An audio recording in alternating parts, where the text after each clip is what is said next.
Thank you, Mr. Carter. Thank you, Mr. Chairman. I move to strike the last word. Gentleman is recognized. Mr. Chairman, the failure of the Biden administration to control the southern border has resulted in record levels of deadly synthetic drugs like fentanyl to come into our country and to pour directly into American communities. Now, make sure we understand, we're not just talking about border communities.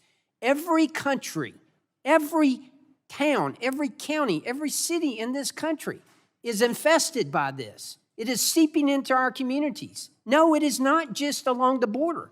It's all throughout our country. Every town is a border town now.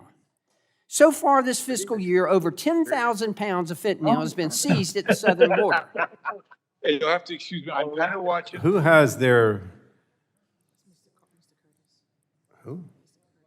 Oh, I think, Mr. Curtis, can you turn off the conversation? All right, Mr. Carter can continue. Again, Mr. Chairman, so far this fiscal year, over 10,000 pounds. We're trying to be as efficient with your all's time Well, as possible. I appreciate that. Mr. Curtis, we can hear your conversation. Okay. Go ahead, Mr. Carter. Okay. For the third time. So far this year, over 10,000 pounds of fentanyl has been seized at the southern border, with even more slipping through into communities across this country. The surge of drug seizures at our border is closely connected to the surge of drug overdose deaths in the United States. And we call them drug overdose deaths. It's actually, as Representative Crenshaw just referred to it as, it's drug poisoning. It's fentanyl poisoning. That's exactly what it was. I was at a town hall meeting just last week when the mother, God bless her, of a child who had died as a result of taking one tablet. I made the mistake of calling it fentanyl addiction. She said, no, it wasn't addiction, it was poisoning. My child was poisoned. That's what it was. And I thank her for correcting me. I was wrong. She was right. In fact, every 7.5 minutes, someone in the United States dies from fentanyl poisoning. Every 7.5 minutes. How long have we been here today? We started at what, 10:30?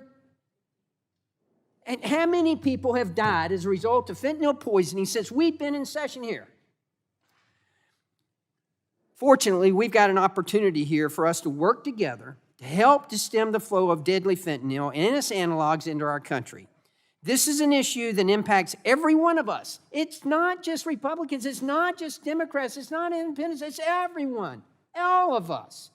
You think that fentanyl gives a dang whether you're a Democrat or Republican? No, it doesn't. I can tell you, I'm a pharmacist, I know this, I've studied it. In my home state of Georgia, fentanyl overdose deaths in teens are up 800%. 800%.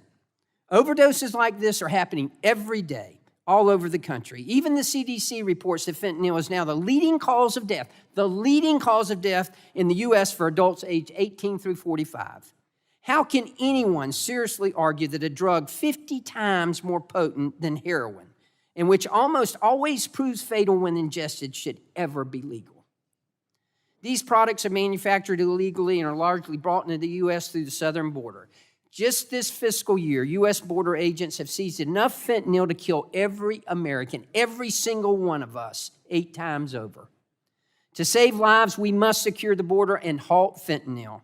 I've visited the border several times to see the crisis firsthand, and I have witnessed it. With a record high number of illegal immigrants, smugglers, and cartels are using this as an opportunity to traffic more fentanyl substances. Unfortunately, President Biden and his administration have elected to leave our border wide open, inviting drug traffickers to bring fentanyl substances into the country and distribute it on our streets. This should not be a partisan issue. Again, that fentanyl doesn't care one bit whether you're a Democrat or Republican or independent. It doesn't care about the color of your skin. It doesn't care about your gender. It doesn't care about anything. This is an issue that's not going away. It's only getting worse. If the president and the vice president would visit the border, they would be able to talk to the agents firsthand and see for themselves how serious the issue is. Our communities are at risk. Our youth are at risk. Our children are at risk. People we love, they are at risk.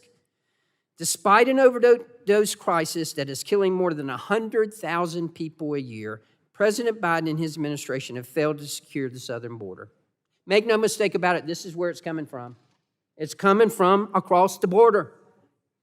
President Biden has ignored this public health crisis for too long. We need to secure our border and protect all Americans. Republicans, Democrats, independent, doesn't matter. All Americans. Thank you, Mr. Chairman, and I yield back. Thank you. So we're going to go to a recorded vote. Those in favor of reporting HRES 12